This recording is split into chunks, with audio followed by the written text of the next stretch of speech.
Hi, we are Superteam Wheels.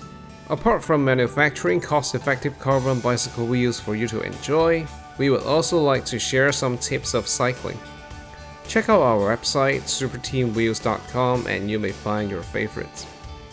Maybe you will find them great for training or as a second pair of wheels for your beloved bikes. Of course, without breaking your bank. We can do the following on a bike: going straight, cornering, bunny hops, and other stunts. As to stunts and hopping, they are difficult to me and the average rider, so I don't talk about them. If you search for videos on counter steering, you will see these comments.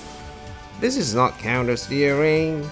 We all corner like this. You think I'm an idiot?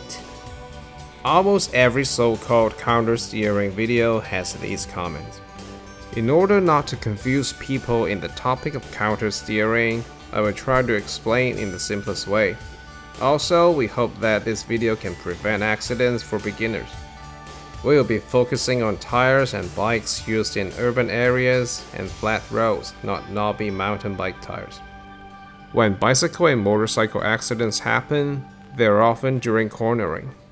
The riders may complain that the roads are slippery and their bikes are just slipped, but they also have to think about the cornering speed, conditions and types of the tires, the stuff on the roads, debris, and all sorts of liquid, especially the slippery oil from nowhere.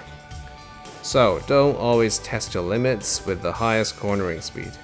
Another thing is that there may be some adventurous cyclists saying, I want to test the maximum leaning angle of this tire.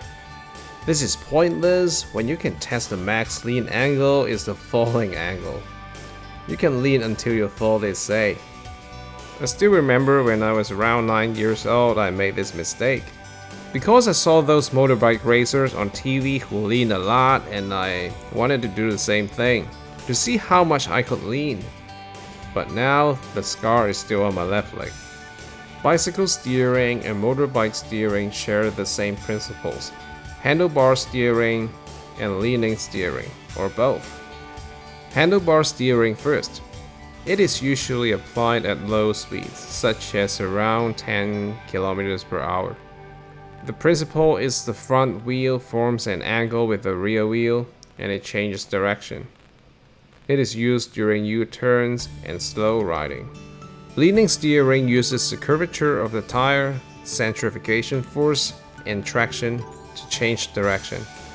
Total leaning steering is used at higher speeds such as 30 km/h and above, because at higher speeds, the bike's inertia and momentum are high, and handlebar steering is not applicable and the bike may lose control. So we have to use the curvature of the tire to corner. With higher cornering speeds, the bike has to lean more, and the risk of falling and crashing increases. So before entering a sharp corner, for example a roundabout, adopt a lower speed such as 25 km/h or below. Sometimes it's not that I don't trust your skills, it's that I don't trust the poor conditions of the roads and foreign objects and liquids that randomly appear. Most accidents happen at corners, so use your experience and instincts, reduce speed, and use suitable speed to tackle the corners. But at moderate speeds between 10 to 30, it's usually a mixture of both of handlebar and leaning steering in different proportions. Now we talk about counter steering. Like I mentioned before, since people find counter steering confusing, I now rename them. To deal with confusing things, renaming is a good method. The first type is active counter steering. It is a conscious action. It is before entering a corner, you slightly twist the handlebar and lean to the opposite direction you want to turn to. Then turn to the direction you want to turn to. They say this habit can draw a rounder circle to increase traction. Some people like this skill, while some say it's redundant because before entering a corner, if your speed is not too high, simple leaning will suffice. The second type is passive counter steering. It's a passive effect that's not controlled by the handlebar. This happens when a two-wheeled vehicle moves at higher speeds such as 65 km/h or above. When the rider wants to turn right, the bike will drift to the left. This phenomenon is worth studying. I watched a video saying at emergency moments, if you see obstacles ahead, you have to think clearly which way to turn, or you'll crash. This video says if you see a truck is on the left ahead of you, and you're riding at high speeds, you should turn left. Because if you turn right, passive countersteering takes place and you will drift to the left and crash. To avoid these dangerous life and death moments, when cornering, if you don't see a clear exit and an open road, don't ride at high speed.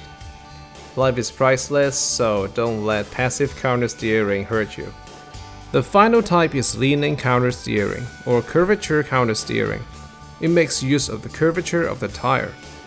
When the tire points to the left, it goes right, and vice versa. And that's why it's also comprehended as countersteering. Hope this video helps you better understand bike steering and different types of countersteering. If you want to add anything, you can use the comment section. Oh, one more thing. Even though you're in the same lane, if you want to change your bike's position even in the slightest extent, you better do a shoulder check and look behind. You never know what's coming behind you. Thanks for watching and check out Superteam's wheels on our website.